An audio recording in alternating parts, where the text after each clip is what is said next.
Well, hello, everybody. Good evening and happy Tuesday? It's Tuesday now, right? I'm not mistaken. Hello, Mr. MacRath. Welcome in. Glad to have you here with us. And hello to everyone else, wherever you happen to be. We are here again tonight for Tellafrog. Why is he named Tellafrog? Well, guess what? We're not going to find out in this book. Did you know you're going to have to go and get yourself the next book, I think, or maybe even the book after that, if you want to find out why the surname of Raileanu is Tellafrog? You're just going to have to do that thing. You're going to have to go out and support the author. I mean, what a horrible idea, right? Having to support an author? No! Well, I'm glad to have you here with me tonight as we will continue our reading of Tellafrog, starting in Chapter 9. Yeah. If you have missed any of the previous chapters, they are all available on my YouTube channel, youtube.com/@SirArminius, or on my Rumble channel, rumble.com/SirArminius. I'm actually not 100% certain what my web address is on Rumble, but I guarantee if you search Tellafrog over there, it's gonna be the only things. So if you have missed them, make sure you get out there and give them a listen. If you have not done so already, get out there and give some love to our author. You can check him out on Tellafrog.com. You can also go and find more information or pick up his book on Amazon.com. If you happen to be the most beautiful girl in the world. Distracted. If you happen to be a Kindle Unlimited subscriber, you can go and get the book and page along with me. You know, the author gets paid for how many pages are paged along in their book. Don't you want to help the author get paid for the hard work that goes into this? I will tell you, as a audiobook narrator who is dabbling my toes in the waters of writing, I'm writing a book because why not? I don't have enough other things going on, right? So as an author or as a narrator who is also doing that, I'm learning a lot about how it goes into doing the other side of this, not just reading the words, but writing the words. It's a little bit harder than you would think. There's a lot of work that goes into it, a lot of, time and effort to put the words down on the page, to go back and do all of the editing, to make everything right, to make it evocative, and really to keep people engaged in what you're doing. A lot of work to it. So, while it seems like it's easy, remember, oftentimes these books are the price of a cup of coffee. To get it on ebook, maybe a Starbucks coffee to get the actual physical book. So you can go out there and one less coffee, 2 less coffees for the month. Support an indie author. And hey, help them to do what they do. There is a lot of time and effort that goes into these things that you would never realize until you start to do it. From our author, I've learned a great deal just from listening to you. The other authors on X are so helpful. I do not disagree with that. I've been chatting back and forth with another author on there who's a much more established author who has been helping me to kind of get some ideas together for my book cover. He helped me rewrite. Well, he gave me some feedback on my first page and I went through and rewrote my first page of my novel. I'm not done writing the novel yet. I went and rewrote the first page, and I think it's much better now. The right people on there are absolutely fantastic. The wrong people just suck away all of your energy. Anyway, we are back tonight with Tellafrog. In our last reading, our protagonist, our hero, Raileanu Tellafrog, went to the local missionary to check in on the priest there who had been ministering to the prisoners at his parents' wizard prison that they were the wardens for. And on the way there, they unfortunately ran across a homestead where one of the people on the homestead had passed away. And then they went to the mission. They found out that things were not going well for the people at the mission. Pretty much everybody else had been killed. The head priest had been attacked, and just not good situation for him. They helped him out, got him kind of back up and going, helped him to do the things that needed to be done. Went back to the homestead, helped to bury the people at that homestead. And now Raileanu and Artyrus are getting back to where his mother lives, where his father passed away. And that's where we will be kicking off our reading tonight, starting in Chapter 9. I expect to get through at least Chapter 9 and 10. Hey, depending on how long the chapters are, we may even get into 11. Either way, sit back, relax, and prepare to enjoy. If you happen to be in a warm place, get yourself a cold drink. If you happen to be in a cold place, get yourself a hot drink. Put your feet up, relax, put on a blanket if you want to, and let's dive into another fantastic reading tonight. As always, I do record these, so if you ask me questions during it, unfortunately I cannot answer. I'm reading to you, and I'm recording it. But the author is available on the YouTube channel that you can connect with and say hello. Or I will be happy to engage and answer questions and things like that in between chapters. And now, let's get ourselves started, right? With, I'm sorry, there is one last thing I need to fix. I had a charity stream this last week, and because of that, I changed where my recording was going. And as I was getting ready to push the button that said record, I remembered I need to put it back to where it's supposed to be. It's just the way life's meant to be. So here we go with Chapter 9. We put the horses in the stalls, filled their water buckets and hay bins for the night. Mama was inside cooking, and we went on towards the house, knocking all the dust and dry grass fibers from our boots and clothes as we got into the porch. I'm going to try not to trouble Mama with all we discovered until tomorrow, if that's all right. Maybe wait until she heads to bed before you speak with the professor, I said, as hushed as I could. Yes, agreed, he whispered, as Mama came to us at the doorway, wiping her hands on her apron. I have dinner ready, boys. She came and hugged us as we came in and sat down at the table, already set. Old Catherine the Great flew in and sat atop a high-backed chair near the fireplace. How was Father Callias? She asked busily, wanding food onto the plates and serving bowls. We looked at each other, and I said, He is doing all right. A bit under the weather is all. Hoping it would satisfy for now, not wanting to spoil her good mood. That's good. I hope he gets better. Here we are.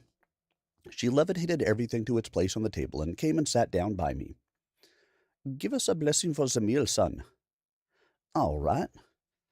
Lord bless us and this food. Thank you for all your kindness and for holding us up when we need it. Please find the hearts of all those who need peace and bring your justice to those who are lawless. Amen. All right, everyone, dig in. It's steak and baked potato with collard greens and hominy. Oh, and I have a nice chocolate pudding for dessert. She smiled and began to work on her steak. We didn't bring it up at dinner or afterward. We were genuinely a bit worn out and emotionally drained. Mama knew we hadn't said everything, but trusted us to do so when it made sense.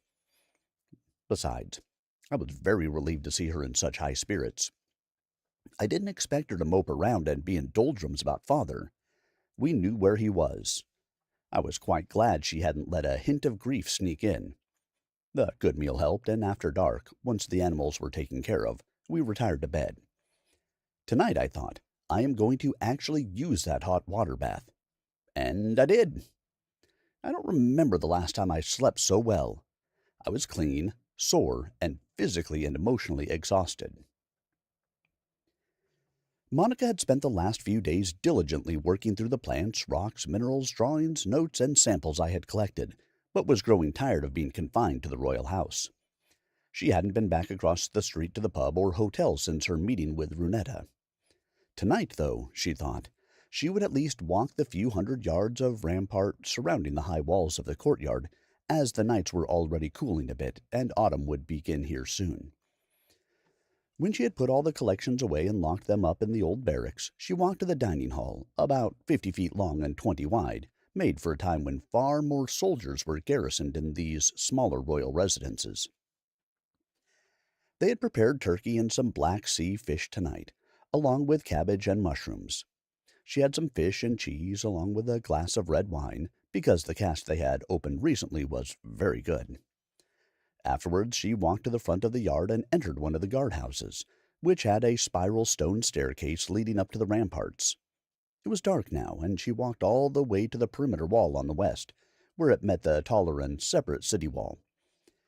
Then she went back towards the front gate, where there was a bench, which she sat on for some time. By now, the street lamps had been lit for 2 hours, and most foot traffic outside had come to an end. She could see that the 4-story buildings and homes within sight had most of their lights out, the residents asleep. She let out a polite yawn, barely audible to even herself, and leaned her head back to look at the stars. "Oh, darling Monica, you need some rest." Monica's blood went cold and almost stopped as she heard a voice. How could anyone have heard a tiny yawn? How could anyone have known it was me? Runetta. She obviously knew Monica was there, so she stood and took a look over the rampart wall. Click, click, click. Runetta's form was moving a few steps closer to the street, and she stopped. Was it her? Surely the size and outline indicated it was. The lady brought something to her face and struck a match. She lit a small cigar, or something like it. The light of the match and the slow draw on it did indeed show her face. It was Runetta. She looked right at Monica, who by now could tell it was some expensive clove tobacco cigarello by the aroma. Monica stood quietly defiant, saying nothing. Why was this woman here again? Runetta took another draw on her tobacco and then turned and walked back around the corner of the pub with her high boots clicking as if they had metal plates on the heels, snapping on the stone cobbles as she walked. She must have dislocated in the darkness because the sound of her boots stopped. That was enough of this. Monica went straight down to the guards and asked them to inform her if they caught that woman loitering around again. She went inside to the great room where the professor's portrait was, but alas, he wasn't available. Well, in that case, I will just spend the night here and speak with him as soon as possible. She fetched a serving tray with cream and sugar, a small pot of coffee, and a cup. She retrieved some paper and made essentially a sign which read, "Wake me when Professor Templeton is available." She placed it so that if the butler and the professor himself, who happened to pass into view, would not miss it. She grabbed a light blanket, a footstool, and positioned herself about 6 feet from the portrait. She didn't finish her small pot of coffee before it went cold, and she fell asleep. It was daylight, and the light touch of the butler woke her the next morning. He had seen her note, passed word along through the night shift, and the morning man was here, alerting her that the professor was indeed waiting. She shook herself more awake, thanked the butler with a light touch on his hand with hers, and stood, blanket still around her shoulders. "Professor, I apologize for being asleep. I hope I didn't keep you waiting," she began, still rubbing her eyes clear of Krusty's. No, no, no, my dear. I have been here but a few moments. How are you?" he said, whilst pouring himself a morning cup of tea. "I am fine. Is there anything you know further about this lady, Runetta Lynchos? She was here again last night, right outside the gate, more or less toying with me," Monica stated firmly. "I'm afraid nothing more. However, I believe Clement has also been looking into it, and he should be arriving this evening with you. He has a meeting with someone on an unrelated matter, but I believe he mentioned this person may have helpful knowledge about her nonetheless. Please do not speak with her again until we know more about her intentions. When Clement arrives, it may be prudent for you to return to Vienna with him, if he is also concerned," the professor said. "I won't speak with her again. I think it may be better to finish this work in Vienna as well, although I will be away from Raileanu's source materials if I need additional samples or drawings from this area. I'm sure he will understand so," Monica said. "Yes, he will care more about your peace of mind than your access to nearby plant life while working on his texts. You are right. Please do not worry any more. It is time to pack up those things and move your studies to the safety of the Metternich family home in Vienna. I'm sure the staff can help if you require it." No, I have it well organized. I can manage. I want to ensure that everything is delivered intact and with the best possible reduction in the risk of damage. Thank you, Professor. Please let me know if anything else changes with Raileanu." "I will, of course. Goodbye for now." She finished, laid the blanket on the chair, and went to eat some breakfast. There's a lot of packing to do, she thought. It was a bit comforting to know she'd most likely be gone by nightfall. Hopefully. The next morning, back in Texas, I rose as dawn broke and headed down for breakfast, where Mother and Artyrus were already nearly finished eating. "A nice hot bath does help you relax and sleep better, doesn't it, dear?" Mom said, already preparing a plate for me. My affinity for shredded potatoes with a fried egg and about a dozen pieces of thick, crispy bacon hasn't eluded her memory, and it was almost ready. Living in the ordinary world, I had learned to enjoy the simple making of my own food, precisely the way I liked it. But honestly, having someone who could produce it exactly right was, well, special. And so delicious. No denying that fact. "Have you begun decorating the new arboretum? Do you have any requests from overseas I might offer?" I asked after a few satisfying mouthfuls. "I did some yesterday. Yes, I decided to ring the interior of the opening and down the walls with moonvine, which should illuminate the interior at night. I also changed the upper fixed glass panels to hinged panels that I can open. This way, lightning bugs and other night critters can come in and enjoy pollinating at will," she said, proud of those brilliant changes. "Outstanding, Mama. I'd considered none of those things myself." Pausing now for more of my favorite breakfast. "So, boys, are you going to tell me about Father Callias and what is going on at the mission, or are you going to leave me guessing the worst?" She stopped and stared at me. "I promise, Mama, the father is fine, but he is not feeling well enough to travel right now. He was very upset about Dad's passing, and very grateful for the sourdough you made him," I hoped to assure her. "I am honestly not ready to talk about the other unrelated things that occurred on that trip, Mama. Please." She reached over the table and put her hand on my wrist. "It's really okay. I don't want you sparing me anything I could help with. I understand, and some things don't help anyone to keep in or let out." After breakfast, we attended to the tasks that had been left undone at the place while Dad was sick. I weeded the back garden again and watered it for her. Arteris restocked, magically of course, the hay and grain supplies for the horses, and took Mama and Papa's horses out for a run, as they hadn't been out for several weeks, other than a canter up and around the perimeter. He cleaned their hooves, checked their shoes, restocked the coal bin, and soaped all their saddles, bridles, and leads. He made sure the cans of lamp oil were full and even crawled around on the roof of the stable to make sure that it wasn't in need of repair. He asked Mother about firewood for fall and winter, and she informed him that Father only allowed deadfall and storm damage from the wood surrounding our little enclave to be used for firewood. So he went up and found several large branches of live oak and water oak that had fallen, along with a whole foot-diameter branch of broken, likely in an earlier spring storm, which was rich pine. Rich pine variety has a rich red streak of essentially natural kerosene in it. They burn vigorously and easily, so we decided to let him splinter the whole thing into kindling. It was an uneventful morning, but productive.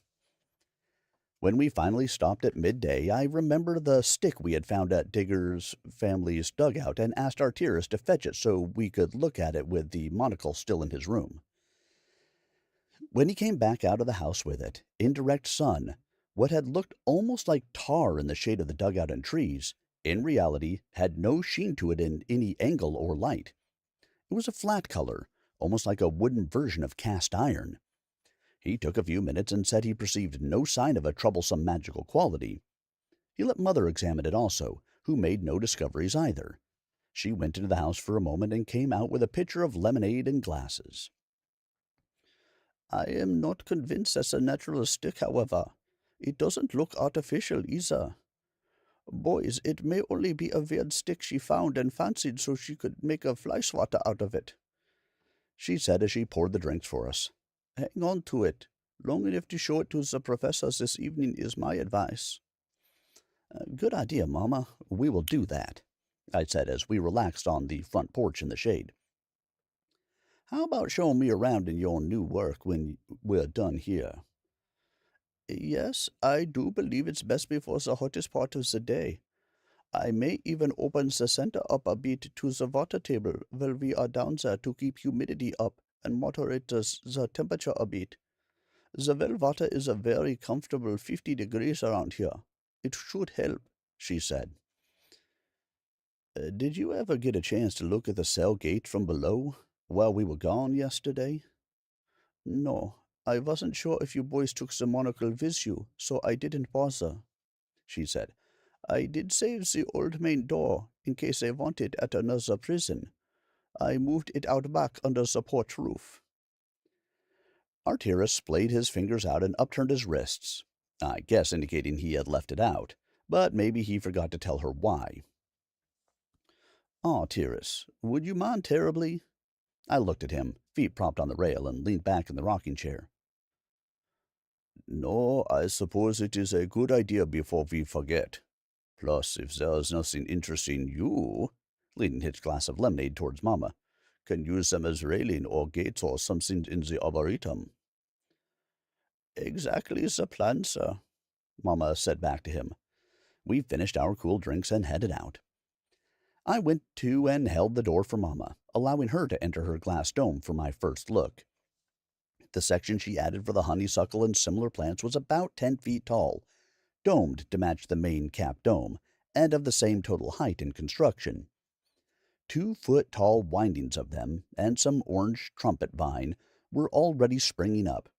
She had arranged the center spire of solid rock into a low handrail wall that snaked down the inside of the stairs, about a foot wide and 3 feet high. That was good. I didn't need her falling into a 100-foot pit. The cells, which had been carved from solid rock, had rectangular indentations. Not very impressive. She had arched the ceilings of and put niches all the way around each one. Each of those had a bowl-shaped basin full of dirt waiting for her selections. The cut of the glass on the dome allowed ample light to reflect down into the spaces better than I had imagined, both in summer and winter. I glanced up and marveled at what wasn't visible from ground level outside. The center of the glass roof was essentially a gigantic Fresnel lens. Some of the rooms at the top quarter had long wooden tables in their centers, with pots and baskets of rich soil waiting to be filled with plants. When we were about half of the way down, she drew her wand and waved it at the west side, and moonvine was transplanted actually from wherever she had already had some, because it was about 6 feet long. That plant will remain dull, dark green in the light of day, and at night it will emit a pale blue light as it processes nutrients from the soil.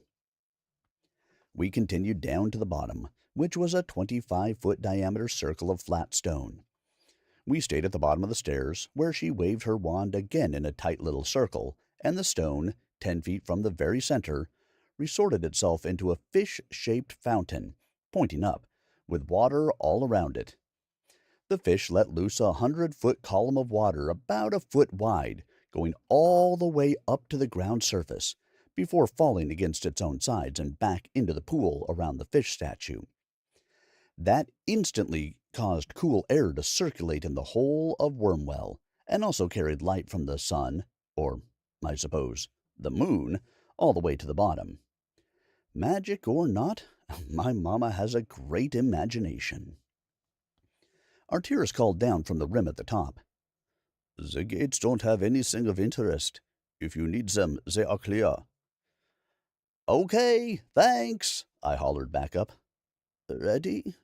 Mom asked, already holding up her wand. "Yeah, sure." I stood back against the wall, smiling. She raised it high and brought each of the 21 gates down to us, collecting them into a ball of swirling white-hot iron. One by one, dozens of small and large balls of molten iron fell away and formed into small frogs, falling to the floor in front of us. They began leaping to the edges of the pool, making charming poses and groups, and some were even horny toads. Several large toads then assembled themselves into bench ends, holding iron bars woven into lattice seats that crossed between the toads, bending up at the back to form beautiful seating areas. There were 6 evenly spaced large toads, looking upward with their mouths open, and a small series of holes appeared on their necks. Another swish, and large drops of water, randomly timed, began falling into their mouths from the great pillar of water, making little creeps and rivets as the water drained out through the holes. Genuinely beautiful. What an imagination! We stayed at the bottom in the cool air until evening, talking about all our time here with Daddy, telling her about all the things I had found in my time in Austria on my last visit. It occurred to me that she was likely in a good enough mood, and that it was safe to show her the locket and tell her about how I was feeling recently about Monica. I handed the locket to her, and while she had seen her through a portrait and suspected our fondness for each other, she was brought to tears of happiness as I explained. "Look, honey." Mom held the locket open back at me. "She is looking right at me. She had to have been looking at your painting." "Oh, she says she is. She says she misses you." Oh, I am so happy." She looked at me and hugged my neck hard. "That's from her. Oh, she says to make sure and have Artyrus talk with the professors this evening." "Tell her I will. Tell her I miss her, too," I said, smiling. "May I stay here and speak with her for a while, son?" she asked, with her fingertips together over her mouth, smiling. Yeah, all right, Mama," I said, smiling, and I started back up.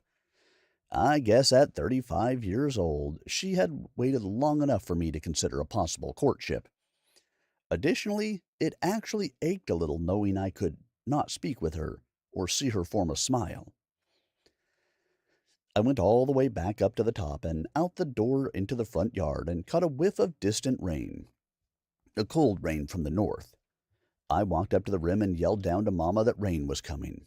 She stood and started up the stairs, still talking through a wide smile to Monica, so I went back out in the yard. Now I could also detect a distinct whine sound in the distance.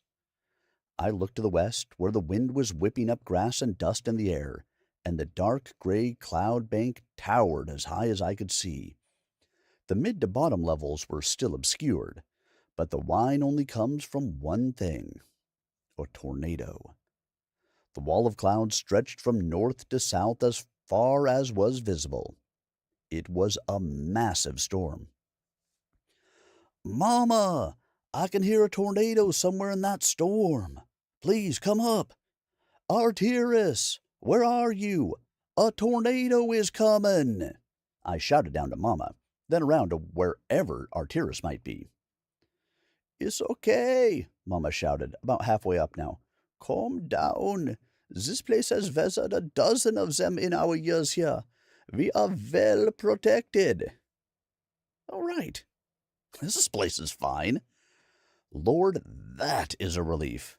But everywhere else? Every other time in my life?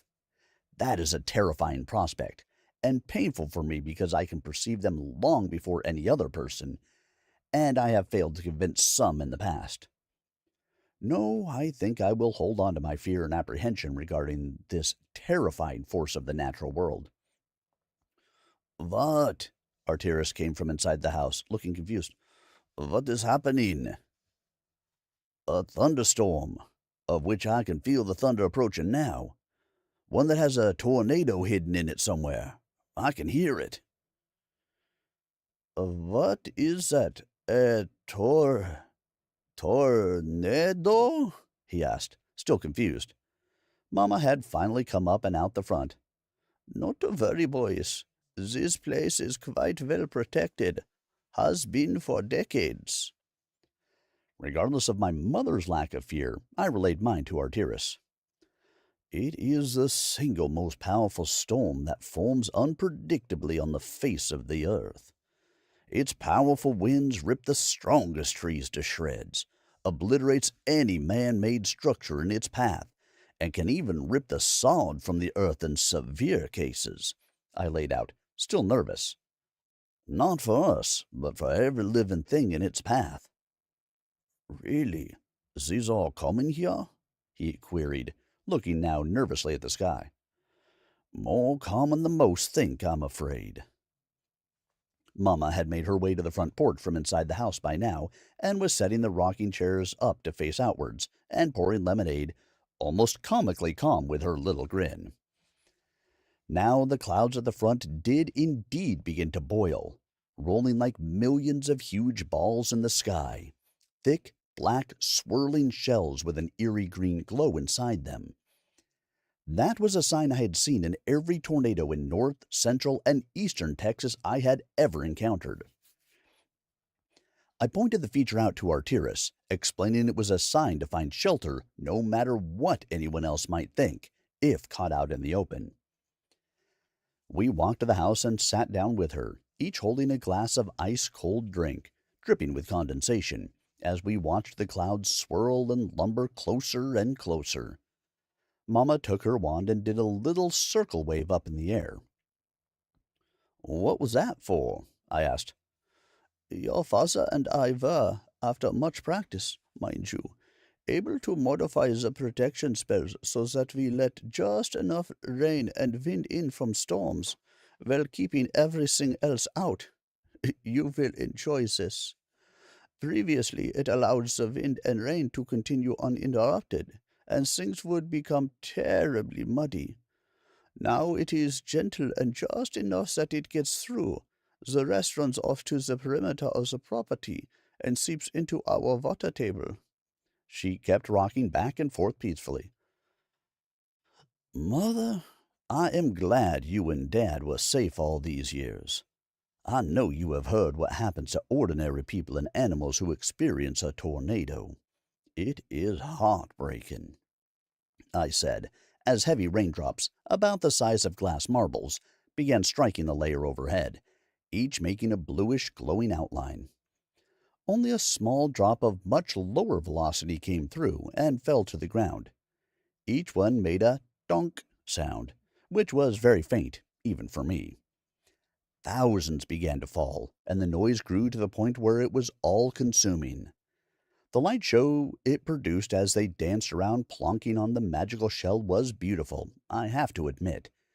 However, then the hail started, and even through the light admitted and the sound and the heavy blowing sheets of rain combined, we could see tree branches and so much long dead grass from the prairie outside the wood we were in. I knew one of the deadly twisters was nearby. Larger pieces of trees had been ripped from their trunks and began crossing our view, seemingly opposite the direction the sheets of rain moved. A few struck the shell, creating a rippling wave of blue light, but no more than a gentle breeze, and steady small drips evenly coated the ground and in little streams from the roof edges. Then huge chunks of ice hail struck with tremendous force, some as large as my fist, dozens and built to hundreds. At the edges of our yard, to the west, the pea-sized hail and these larger balls collected and sat pinned between the arc of our dome and the walls of rock pillars that surrounded our place. A whining sound grew, almost deafening, seeming to come from all directions. That is the sound of a tornado. It comes from the debris combined with the compression of winds moving more rapidly than anything else on Earth, aside from volcanoes, I said, pointing to the sky. Lightning in the leading edges began striking the ground ahead of the storm with far greater frequency, accompanied by huge, thunderous cracks, followed by its remnants rumbling and rolling towards us. "How big are they?" Arcturus asked. "There can be many more than one. Sometimes they split from a large one into many smaller ones. They can move across lakes, and they can hide inside heavy rain, so we can't spot them. Sometimes they come with no rain. Sometimes one will destroy every blade of grass, every cow, and every tree, but then lift and pass right over a house or barn. Some are as wide as you can view in either direction. Some leave a trail 5 feet wide. They are genuinely terrifying forces," I laid out in a monotone voice, scanning the sky above. The blinding white of lightning increased, making everything appear monochrome, and the cracks of sound they made were virtually unbearable. The whirring and whine of the winds in the twister was so intense now, Mama gave the air a tap with her wand and made it practically silent. Thank goodness. Suddenly and sadly, we watched as several squirrels, impaled with 1,000 shards of splintered wood, slid across the dome, as did a jackrabbit, broken and twisted in unnatural ways. The bright flashes made it even more macabre. Several dozen mockingbirds, blue jays, crows, and grackles also had misfortune. The blurred edge of the funnel then leaped across the eastern edge of the protective shell, moving so fast that it was impossible to watch as rain, ice, or debris fell from it. The power of the funnel began to force lightning itself to wind round it.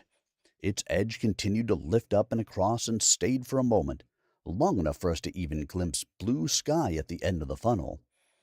Arcturus's mouth was wide open now, staring essentially through a hole in the worst storm he had ever seen.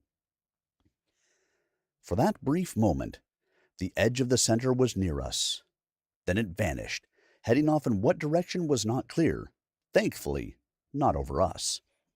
A moment later, on the backside of the event, where winds were less powerful, more and more debris and small animals clonked into the layer above us, each one in its time being blown to one edge or the other, where all the hail had gone. Now only thick blankets of rain fell mixed with leaves and pine needles, washing off above us in waves. A few minutes later it was nothing more than a drizzle, and a few minutes more after that the sky began to clear to the west, until finally the setting sun emerged from behind the towering monster of a storm. I was still able to pick up the rumbling of thunder as it rode further away from us. The speed with which something so large could move across the land was fascinating. "That is the most amazing and terrifying thing I have ever seen," Arcturus said, swallowing dryly. "I do not know of any magic producing that kind of power. It was truly awesome." There is no magic which can equal the power of God's creation, dear boy. None at all, Mother said without looking up. I believe you. Certainly not, Artera said, now surveying the carnage of trees and hapless fauna strewn about the perimeters. Only then did Bandos finally appear, having been in the house, likely under the table. Mother gave a wave of her wand, and we heard all the debris falling around us, in and around the maze of stones. Bandos lit off in a hurry, wanting to smell check every critter that was around and explore all the things that had blown in from afar. Mother, what about Father Callios? It occurred to me that he might be in serious danger from something that strong. His mission is pretty well built. If he is indoors or underneath in his basement, he should be fine, she responded with confidence. I looked at Artyrus, who was already looking back at me, knowing he was diminished and alone. We had to check on him. How fast do you think that storm is going, Mama? Do you think it will be over Father Callius in less than an hour? It seemed pretty quick to me, from when I first detected it to when it began destroying things here, I asked her. Oh, yes, probably under an hour. She stopped and looked at me concerned. You aren't going, my boy. It's only a couple hours until dark. You'll never make it back before dark. No, but Artyrus can dislocate. Only long enough to determine if the father is all right, but not be seen, I said, looking at him then. If you are all right with doing so. Well, I think I will wait the time needed to make sure I don't show up right in the middle of that beast. Barring that, I don't mind, he said wisely. I think he should check, Mama. It's possible some travelers, or a family who took shelter at the mission may need help, I said to her. Okay, that may be true, she conceded. But you, little frog, are not going. We all agreed, and I went to retrieve the boxes of my extra ball and powder to give him, and spent a few minutes making sure he knew the hazards of even letting locals see his wand, or his interactions with his owl. Many of the tribes in the New Republic of Texas fear owls, and go right past not trusting anyone who consorts with them to seeing it as a sign they are evil. I made him a sling out of rope for the rifle, so he could easily take that with him. Artyrus took one look at the crude rope, recognized its usefulness, but shook his head no. He took his wand, waved it at the length of the sling, and it changed to a beautifully tooled leather sling. He smiled and gave me a nod.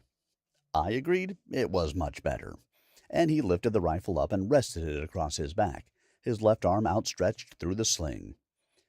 We agreed it was probably a good idea for him to first go to that spot where we had turned off to the Loggins homestead and determine where the storm was before going all the way to the mission. I also made him take Cat, in case of a problem, again, reminding him not to have her with him. She had returned and rested last night. When he was set, with his wand secured inside his vest, he shut his eyes and dislocated. All I could do was pray and hope for the best, for both him and Father Callius. I went back inside and helped Mother prepare dinner. She had decided enough with the easy way. She was ready to cook properly for her guests. When Artyrus returned, she would have an authentic homegrown meal for him. So she set me to collecting vegetables out back. All right, everyone, that is Chapter 9. We will move on to Chapter 10 here momentarily. I hope you are enjoying this so far. Ah, the tornado. A good description of the tornado, by the way. That would freak me the heck out.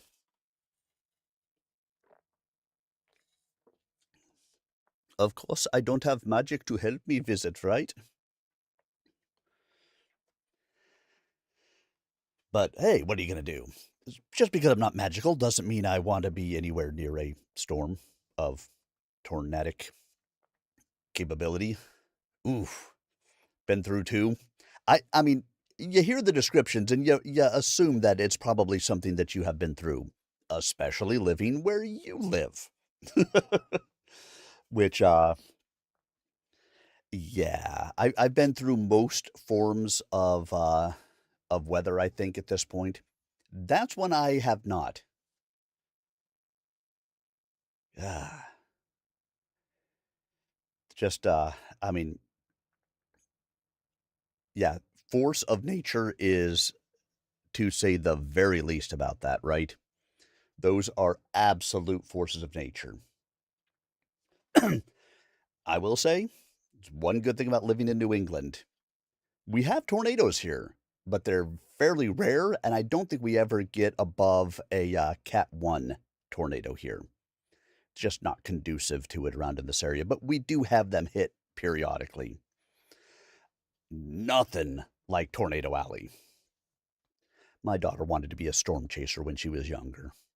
She no longer wants to be a storm chaser. But hey. All right, everyone. Let me check really quick, make sure I don't see any questions from anybody across the various streams here. Nope, I don't see them. I don't see them. All righty then. Excuse me. In that case, we return to Tellafrog. Chapter 10. Late in the evening, 2 hours after nightfall, Clement and his family arrived at the residence. By this time, Monica had packed everything and relabeled the crates according to her inventory and the additional work she had done. She had eaten and checked the portraits several times to see if there was any news about Raileanu, Runetta, or, indeed, anything at all, to no avail. She had retired to the same chair she had waited in before and fallen asleep. Clement woke her and sat across from her in another chair. I must apologize for our late arrival. The meeting I had earlier in the day took longer than I would have liked on official business, and then we began discussing your friend. You mean Runetta? He knows of her? Monica sat upright from her slouched position, waking as swiftly as she could to converse intelligently. Yes, she did. Yes, he did. She, like most aristocrats of her stature, wandered from one formal occasion to the next, living lavishly and fomenting discord in her wake. Her companions at each event seemed to differ, each as polished and reviled as the next. Her family fortune, being built on the largest stand of ancient one-quality timber in the world, affords whatever distractions pop into her pretty little head, honestly. Monica scowled at this, affirming her guess at the kind of woman she was. Many of her family stay in these circles, but it is reported she had spent many a summer with his uncle, the brother of her mother, who illegally trained her in black magic even before she began school. This man, Adolphus Tangleweed, never married, but fathered children with several witches who spent time in prisons across the world after they gave birth, each one more driven towards madness than the last. He paused long enough to pour himself and Monica a cup of coffee that the butler had brought on a tray. Handing her the cup, he continued, It is rumored by some that he is possibly her father. He has been a hermit in one of the many small castle ruins that litter their family holdings, and has not been seen in something like 20 years. He is technically still under an arrest warrant in Bulgaria, having killed a woman who rejected his advances in full view of assembled revelers on New Year's Eve, 1818. She is not known for her criminality, nor is she wanted anywhere, but no one can recall her being a positive influence at any gathering. I'm afraid we don't know much more than that. None of this explains why she has such an interest in me, Monica said firmly. I refuse to cower to her, or anyone. I request to stay with you in Vienna to complete my work on Raileanu's collections on this year, and if possible, to have someone in authority alert one of us if she is in our proximity again. I understand. I can have you stay at our townhouse in Vienna, which will have my private security, not royal guards. I'd rather not encroach on my employment with the royal family in these matters, and it's much safer there. My people can be informed and a lot of such things, and I feel they will do a fine job in this, Clement stated. Have you spoken with Professor Templeton recently? She asked. I have, earlier today. She told me about Raileanu and Arcturus's trip to a nearby Spanish mission, which has suffered recent calamity at the hands of some roving bandits. Everyone was all right. Clement held his hand up, signaling they were fine. Yes, I did speak to Raileanu's mother today at some lengths. She is doing wonderful, considering the loss of her husband. They are hearty people, Clement. She also told me they were all right after that trip.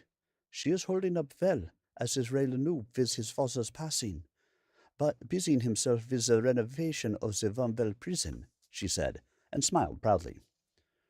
Good. That is good to know. I am glad for all the three of you. Is everything packed, or should I arrange? He began. No, sir. I have everything packed, and it is loaded into 2 wagons, ready for us to depart, as soon as you give the word. She finished for him. Well, would you grace my wife and eldest son with a short visit before we retire for the night, so we may begin in the morning? Of course. I'm so happy to see them again. Let us. She stood and waited for her host to motion towards his spouse's location. The next morning they loaded into carriages, one for the governess and the 2 youngest children, and Clement's son rode with them. 2 carriages of his personal soldiers and equipment, and 2 with the cargo and luggage at the rear. 3 men in Clement's personal service rode their own horses, in front of the column first thing in the morning, but had moved around several times before midday, speaking with all of them at one time or another.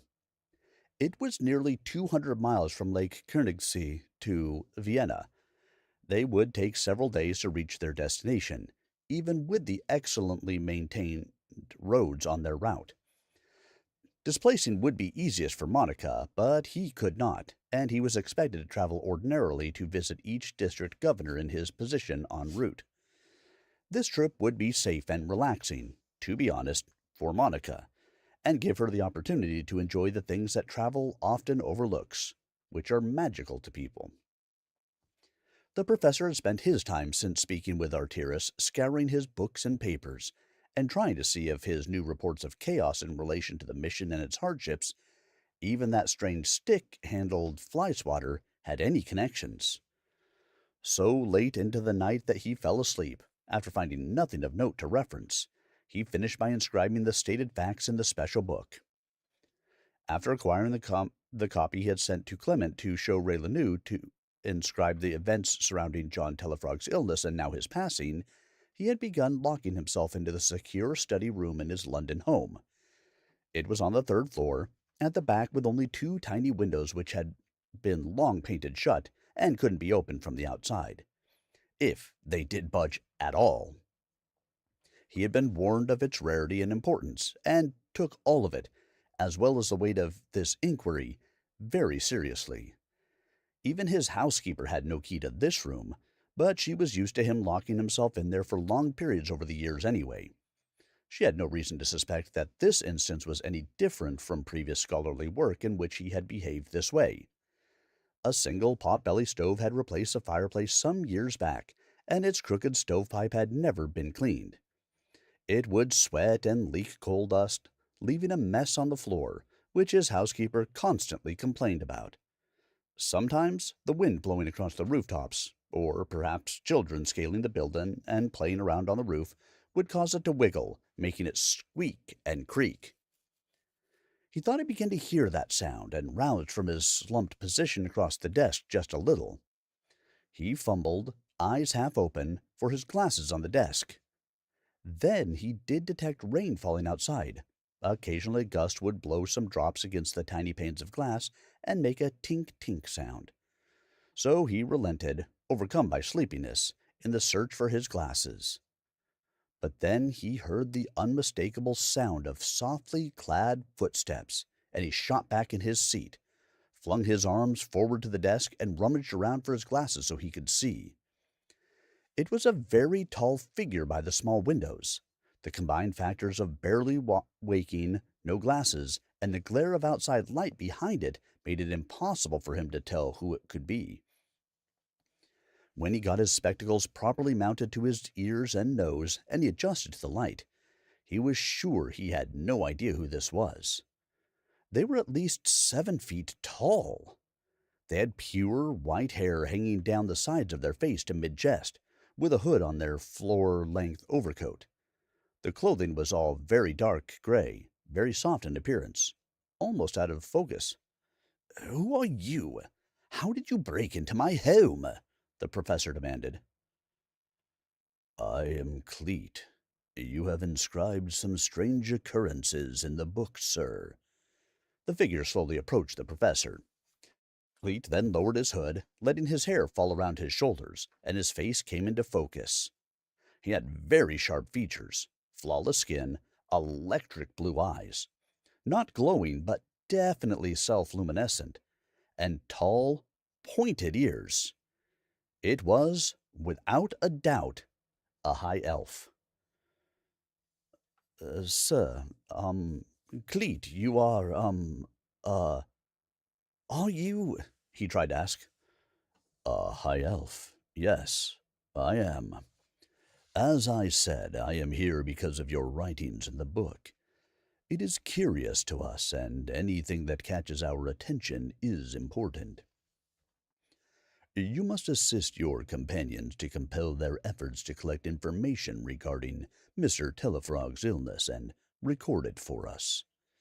He stood perfectly still, penetrating the professor with the seriousness in his eyes. "You have a copy of the book?" the professor asked. "Of course. We created the books for our own purposes, and the magical world has corresponded with the events of the world and its complexities to us, and we have used the books for thousands of years. It is usually the only communication we concern ourselves with from what you call the mortal world. You are now one of 3 living persons who know we still exist. For the sake of yourselves and your friends, it must remain that way. Not even your friends may know of our meeting. I am here only to impress the importance of their search on you and the dire consequences of revealing our meeting. Nothing more." Cleet slowly bowed his head, and then was simply gone. No whoosh, no slight vacuum in the space we would dislocate from, were that a wizard or sorceress. No light, no distortion, nothing. The High Elves are, of course, in our magical histories, but in the last 300 or 400 years they have fallen from former fact into myth, even in our circles, he thought.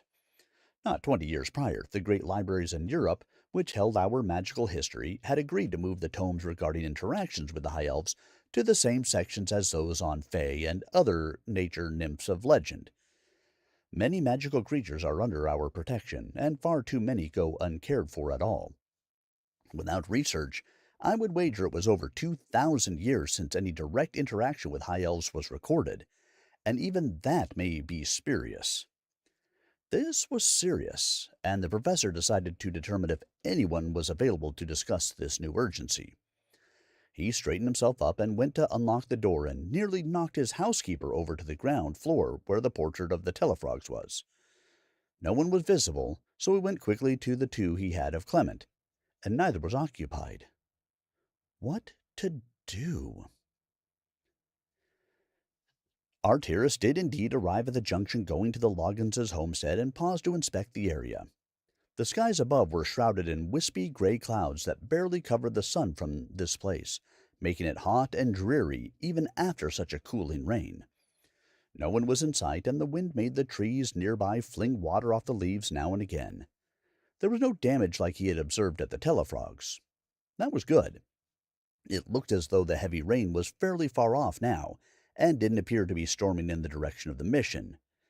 He didn't see any lightning striking this side of the storm either. It was going somewhat north of his current route. He felt safe going on to the mission, keeping Cat on his shoulder, since no one was around. He was wrong, however. Someone was around. A single Comanche scout was in the trees to the north, and although it was a quarter-mile off, this lone observer could tell that a large bird of some sort was sitting on that lone man's shoulder. Then the Comanche witnessed the strange man vanish. This time he appeared right outside the front gate to the mission, with doors wide open, hanging from the hinges, which had been blown around in the storm. The latch must have broken off and was lying on the ground near the wall. He had a good look around in all directions, trying to see if anybody was nearby. When he had satisfied himself he was alone, he loosed Cat and started inside. Everything was still wet and dripping. Pans or buckets left outside had filled with rainwater. There was close to 4 inches of rain in that hour-long storm, and this time the trough outside the front gate was full. Inside the walls he didn't see much damage either, but it was obvious some strong winds had hurled things around. The dust of late summer that was here before had washed away, and aside from the blown-in debris like leaves, it in fact looked better than before. "Father Callias, are you here? It's Artyrus Metternich," he yelled, while looking around. At first there was no answer, but then he did perceive a muffled voice from behind the chapel. "Yes, down here." It was Father Callias. Artyrus went around the left side of the chapel and to the back, where there was a thick, well-built door to the right he hadn't seen before. Father Callias's quarters were to the left of this door, probably concealed earlier by a rack of barrels between the two. "Down here, my son." He could hear the father was behind this new door easily now. "The rain has swollen this door. It is a bit stuck. Could you help me? It opens out. You will have to grip the rod to pull it out, I'm afraid." "Yes, let me get a good grip on it." Artyrus grabbed the round wooden dowel of the latch, which was in the open position, and pulled as hard as he could. It creaked and scratched as it inched past the stone doorframe. Then, pop, it opened. Father Callias fell onto Artyrus as he was pushing from the inside. He helped the father up and steadied him. Thank you. I went down there when I saw the storm coming, somewhat needlessly, I fear. It didn't sound as bad as I had feared it might. Things look remarkably good around here, I must say," as he surveyed the area. "We tried ourselves to build a new door for that basement. We are not very good carpenters, I fear. It is obviously too tight. So what brings you back here, my son? Is everything all right at the Tellafrogs?" he asked as he kept trying to brush the dust off his black priest's robes. "There was a tornado at the Tellafrogs. We were concerned about you here alone, especially if it had come this way." "It was a violent storm, no doubt. Buckets of rain and wind, incessant lightning and thunder the whole time. But I don't believe I heard anything like a tornado here. Is everyone all right?" Yes, we are all fine," Artyrus assured him. "That is good. God is good. God is good." Father patted him on the shoulder. Then both of them heard the sound of horses approaching, and it sounded like quite a few. Artyrus called Cat with a whistle, peeking around the end of the chapel to try and determine who it might be. Looking out the open front gate, he could see a good 500 yards down the path he had come. "Are you expecting anyone, Father?" he asked nervously, putting his hand on the pistol. "No, but there may be some people coming to check on the mission also," Father posited, also straining to see. The angle of the late afternoon sun had slipped below the remaining wispy clouds, and it was bright again. With the benefit of rainfall, there was virtually no dust in the air of the setting sun. It was now clear that it was Indians, Comanches, at least 6 or 7, who could be heard now, their shrill cries echoing through the air. "Those are Comanche cries," Father Callias said, his voice trembling with fear. Their horses' hooves were stamping through the wet topsoil into the drier layer beneath, making dust as they galloped towards the mission. They were coming straight for the front gate as fast as they could ride. Artyrus took Cat on his arm, corralled Father Callias back to the doorway, and ushered him downstairs. He launched Cat downstairs as well, once the father had cleared the narrow stairwell, and followed them. He gently shut the door so it wouldn't make a loud sound and give away their position. From the back of the chapel they were concealed from view of the front gate. It was possible, as Artyrus knew from his time in the cavalry, to have escaped their view, riding that fast. "Father, it's Indians. The front gate is open, and the latch is broken and lying on the ground. I could not reach it in time anyway. I need a board or something I can wedge against the latch on this door so they cannot open it," he shouted down. He could tell Father Callias was rummaging around. Then he staggered up the stairs with a small chair, whose back was wide enough to put between the sliding latch and the wall. He had to kick it in place, but it worked. They both went to the small room below and tried to listen to what was happening. Artyrus took the Patterson revolver rifle off his shoulder and set it against the wall. The lamp the father had been using before was still lit, illuminating the little room. "I need to send word to Raileanu that we are trapped here. Can you write a note I can send out with my owl?" he asked the father. "It's all my fault. All of this. I caused it all. I was just trying to help everyone." Father Callias began sobbing and fell into the chair at the desk, slumping over it. Artyrus went and grabbed him firmly by the shoulder and shook him. "Father, compose yourself. You must stay quiet or they will find us." He spotted the loose papers and pen. He grabbed a piece and wrote, "Mission under attack from Indians. We are trapped in the basement." He tore the small part off that he had written on, called Cat, and wrapped it around her leg. Looking around for some string, he couldn't find it, so he pulls his wand and points it at her leg. Now it's tied tightly with a cotton string. Father Callias sees this and says, "No, you cannot show them you're a wizard, my son. They will kill you. Magic may have caused all of this." Then he stopped and stared blankly at Artyrus, having let something slip he didn't want to. "None of that matters now, sir. We must survive this first." Artyrus was gathering the few preloaded cylinders for his pistol and rifle, as they were the same.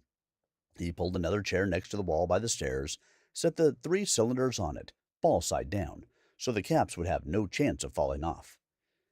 Now they can tell by the sounds that the fighters were inside the chapel above, banging, breaking, just destroying everything. They both froze, scanning the ceiling and tracking their movements as best they could. Artyrus looked at Father Callias, who had resorted to covering his mouth with his less swollen hand. He was so nervous that Artyrus could hear the nervous breath passing through his nostrils, making a faint whistle sound, but not loud enough to give them away. They listened intently, and when the Comanche went out the front of the chapel and towards the sheds at the front gate, Artyrus went up the stairs, with Cat on his right forearm. He whispered to her, "Cat, fly over the top of the building right away, and then go to Raileanu as fast as you can." He approached the door and moved the chair away as quietly as he could. He listened intently one more time, and the intruders were not audible anywhere close. Maybe they were even gone. Artyrus pulled his pistol with his right hand, cocked the hammer, and slid the latch to the open position. Then he remembered how he had jammed it shut. Maybe he could do it slowly. He tried. No, it would take swift and decisive action to get it unstuck. He would have to open it as fast as possible, let Cat out, and pull it shut again, so he holstered the pistol. Then he heard someone speaking, but couldn't understand it, of course. He pulled his wand out, slid it up his right sleeve, and put the tip behind his right ear. Now, thanks to magic, he could understand them speaking. "I know that priest is here. He is hiding somewhere. We must keep looking. He is working with sorcerers, and they are the ones who sent the storm among our people today. I caught sight of one in alliance with an owl. They have owl magic. None of us are untouched by the devastation today. This evil comes from here. Stay quiet and keep looking." They spoke amongst themselves in low, calm voices, but then Artyrus heard them walk back into the chapel, located above the basement. However, the path to this door was far enough away that he felt he could open it, let Cat out, and shut it before they could reach him. He took a deep breath, exhaled, and looked at Father Callias, who was holding his hands clasped together over his mouth and was very nervous. He put his wand between his teeth. Grasping the peg handle with his right hand, he stepped back and hit the door as hard as he could with his shoulder. The door did spring open. Cat immediately left his arm, but the force of opening was such that Artyrus's foot caught on the threshold as his body weight went over the center of his boots, and he fell forward onto the muddy ground. His wand flung out of his mouth, probably 4 feet away from him. He looked up and around, and there were 4 fighters to his left near the front of the chapel, 50 feet away. Then he looked straight ahead, and there was one on top of the surrounding wall who spotted him instantly and drew his bow instinctively fast, and held it as Artyrus scrambled back towards the doorway. The door had flung all the way flat against the wall, so reaching the opening, he reached for the latch peg handle now 3 feet from the doorway, when he was hit with what felt like a white-hot poker having punched through his back, below the ribs on the right side. He spun around, trying to essentially fall back with his body weight to slam the door shut again. Another arrow slapped his right arm off the latch, so it didn't slam, but it did close. His arm was pinned to the door now, and he reflexively tried to pull it free, but it just broke the shaft off, leaving the arrowhead in the door, and he realized now the arrow had missed any serious blood vessels somehow, but his arm bone was cracked, if not broken. It was excruciating, already swelling and stretching at the adrenaline-filled skin. Artyrus was sitting now, couldn't lean against the wall because of the one in his back, and one had pierced between the bones of his right arm. So he reached up with his foot, pushed the latch shut, and pushed the chair in its spot to hold it as best as he could. "Father, please, come help me to get down there," he shouted. No sense in being quiet now. He could hear them talking and shouting at the door, but had no way to know what they were saying, as he had lost his wand outside. Father Callias was still crying, still near crippled from the beating he had taken from before our first visit, made his way up the stairs and helped Artyrus to stand and go back down the stairs. They collapsed into a pile at the bottom of the stairs on each other, Artyrus's back slapping the wall and breaking the arrow's feathered end off and pressing it further out the front of his abdomen. Blood was running down his front and back, pooling around his waist and down to the ground in large volumes now. He was feeling quite faint now. "Father, please try to pull this one out of my arm. Tie it tight with the cloth. I will try and keep them away from us by firing up the stairway. If you can help me use a chair to rest my rifle on. Please," Artyrus labored out. Father Callias was still weeping, crying, saying that it was all his fault. He took his handkerchief out and went to Artyrus. He shakily grabbed the long feathered end of the arrow shaft and went to pulling on it, twisting back and forth. Artyrus let out a loud cry, and as the broken end passed through the hole in his arm, he passed out for a few seconds. By the time he had come around, the arm was tied up. His head flopped around in a circle for a moment. He saw the arm and watched the father trying to dab at the arrow in his stomach, sobbing. "Stop, father. That one must stay. If I take that out, I will be dead much sooner, but I am going to die today." Artyrus also knew that with these injuries, there was no way he could dislocate. Even if he could, who would help? Raileanu cannot dislocate at all. There was no one to get help from. "Go, and say whatever prayers you need to for a dying man. But in the process, bring me that chair and put me at the bottom of the stairs." The fighters above were hitting the door with something. Maybe the splitting axe the priests used for firewood. It was hard to tell. They stopped striking the door for a moment, as Father Callias and Artyrus got the chair and rifle set up in their path in the narrow opening at the bottom of the stairs, Artyrus heard the unmistakable sound of his wand being broken, and then their talking turned to whoops and war cries. Father Callius, move away from this stairway, and say prayers for yourself as well. They found my wand. I dropped it when I got hit, and I am pretty sure they are blaming me for the tornado hitting their homes, based on what I heard earlier. They will surely kill us both. He pulled the pistol out of the holster and laid it on the chair seat, motioning for the father to hand him the rifle, which he also laid on the chair seat, barreled through the bars on its back, and then dug the extra bags of ball and powder out of his trail coat's pockets and set them on the ground by the chair. Looking around the room, he really wished he could move one of those big wardrobes over here in front of the entrance to this room. Neither of them could budge those things in the shape they were in. Oh well. This is not your fault, my son. It is my fault. I did all of this. I will make my confession to you so that someone can know what happened here that led to all this. He was still suffering from his bout of crying, but was speaking more clearly. Father, telling me would be fine if we had time, but that will not help anyone going forward. You must write and hide, or secure somewhere, the facts of what has happened here. Raileanu or the Rangers will find it and know what to do. But we don't have time. Artyrus was certain that even just blood loss was going to be a problem very soon. I will tell you as I write. You are correct, Father Callius agreed. The crashing at the door upstairs was intensifying, and Artyrus was happy they were trying to push in as the door opened out.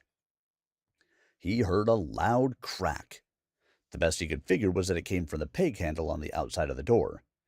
They were screaming and chopping at it with their tomahawks. He was hoping he could last long enough to get shots off before he passed out. He was honestly unable to concentrate on the father's words and stay focused on the job. He was really wondering if he would have consciousness when they broke through the door. Artyrus really didn't know which would give out first, the door or him. Father Callius was writing and talking, but the throbbing that started in his gut had gone cold now. The arm was swelling, still leaking, but not badly, but was throbbing badly, and the skin was burning from the tearing action of removing the arrow and it stretching under the force of swelling. So he concentrated and forced himself to watch the door. A small corner of the plank on the latch side at the top was being broken off, and then the hole then became large enough so one of them decided to reach in with their whole forearm. Artyrus let a rifle round go into the side of that fighter, who was knocked clear to the ground. He tried to cock the hammer again, which was really difficult, as his arm was starting to straighten out from the swelling, so he couldn't bend it very well. Their furious cries heightened, and the chopping continued. They worked on the third plank from the left, at the top, with the axes now.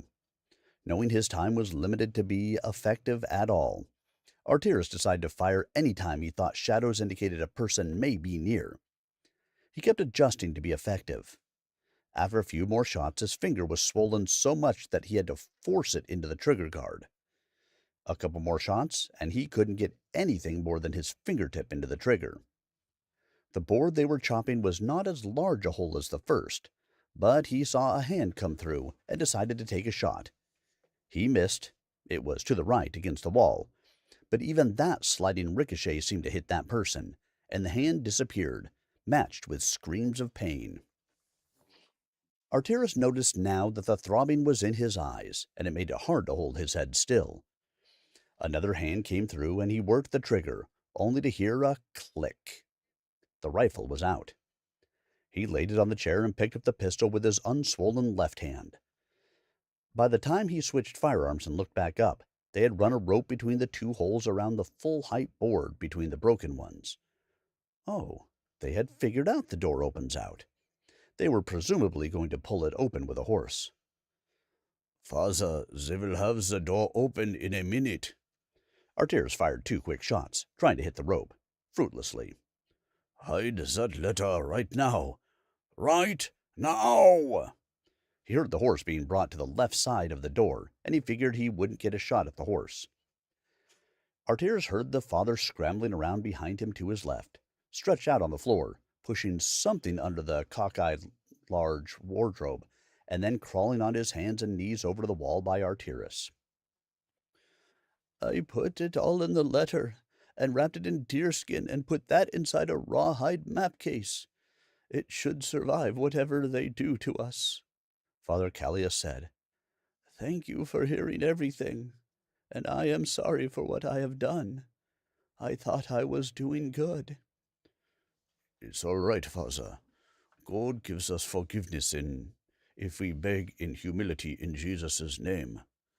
Artyrus had no idea what he was talking about. He fired twice more at the rope on the door. With a slow, ripping, cracking sound, the latch gave way, and the door flew open. The screaming and war cries were from maybe a dozen men, more than he had thought were there. As this last minute approached, Artyrus's vision was coming and going with each heartbeat. He decided to fire as soon as he heard footsteps, which came a moment later. 1 shot, 2 shots, click, and a tomahawk crashed into his forehead. Father Callias was grabbed, and they cut his throat and threw him down, pointlessly hitting him in the back with their tomahawks as well. Well, that wasn't good for Artyrus or Father Callias. It did not go well. It did not go very well at all.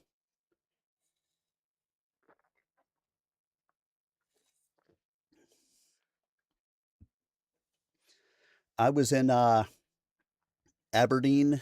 Let's see, what was it? I was July and August in Missouri.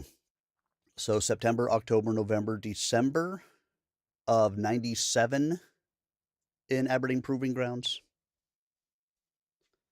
And then I traveled away and went to Hawaii.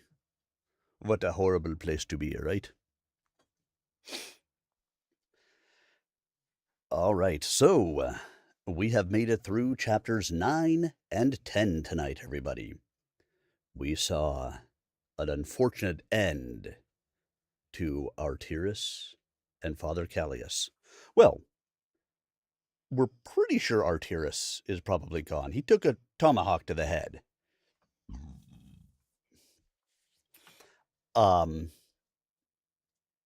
I suppose it could have been the back end, and maybe he's unconscious, and we'll find him later. We'll have to continue to read to find out.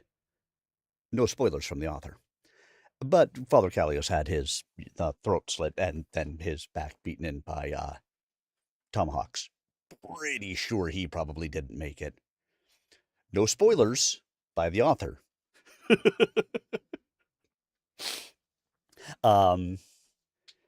Yeah, I kind of figured that was probably the case.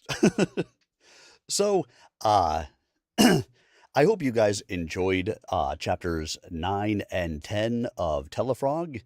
On Saturday, we will move in for at least 11 and 12, maybe 13. We'll see how they are running through. I try to keep these to about an hour and a half so that way I can give my best performances, especially because I don't stop to drink during them, except at chapter breaks and things like that. So, if you guys missed our reading tonight or any of the readings all along, they are available on the YouTube channel, youtube.com/@SirArminius, or on the Rumble channel. Just search Tellafrog. I'm sure you're going to find it. I will have these chapters up a little bit later this evening. Thank you, Torin MacRath. I appreciate you. Appreciate your letting me tell this story.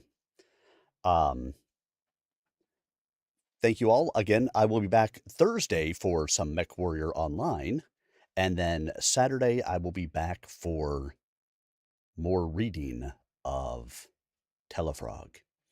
I hope you guys will come along and join.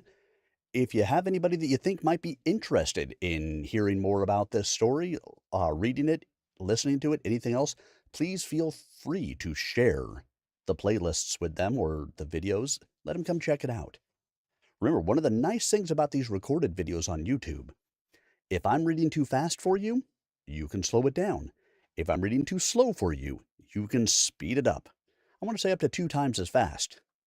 You're pretty good if you can listen to me at 2 times as fast. But hey, we'll take it. Like, comment, subscribe to the YouTube channel, like, comment on the videos. That helps to the algorithm to see that people are watching them and can get them out to more people. Because this story deserves to be heard by more than are here on my live streams. Once again, thank you so much for coming along to spend some time with me this evening. I look forward to seeing you guys all again really soon. Have a great week ahead, and good night.